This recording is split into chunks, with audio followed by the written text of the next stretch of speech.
நம்மளோட பிரபஞ்சத்தில் dark matter, dark energy அப்படின்ற ரெண்டு விஷயம் இருக்குது. இதில் டார்க் எனர்ஜி அப்படின்றது ஆற்றலோட மற்றொரு வடிவமாக பார்க்கப்படுது. இந்த டார்க் எனர்ஜி அப்படின்றது ஒரு எதிர்ப்பு ஆற்றல் அல்லது விளக்கு ஆற்றல் அப்படின்னு சொல்லலாம். 1990களில் விஞ்ஞானிகள் ஈர்ப்பு விசை காரணமாக இந்த பிரபஞ்சம் மிக வேகமாக விரிவடைஞ்சிட்டு போயிட்டே இருக்குது அப்படின்னு கண்டுபிடிச்சாங்க. அதுக்கு முக்கிய காரணம் டார்க் எனர்ஜி தான் அப்படின்னு சொல்லப்படுது. இது படைப்பின் ஆற்றலாக கருதுறாங்க.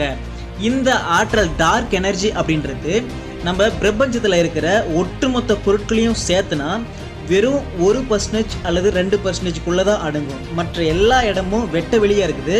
அந்த வெட்ட வெளி எல்லாத்தையுமே ஃபுல் பண்ணுறது எதுன்னு பார்த்தீங்கன்னா இந்த டார்க் எனர்ஜி தான். ஸோ இந்த பிரபஞ்சம் உருவாகினது அல்லது இப்போ நிலச்சிருக்கிறது இல்லை எக்ஸ்பேண்ட் ஆகினே போகுதில்ல, அதுக்கு எல்லாத்துக்கும் காரணம் டார்க் எனர்ஜி மட்டும்தான்.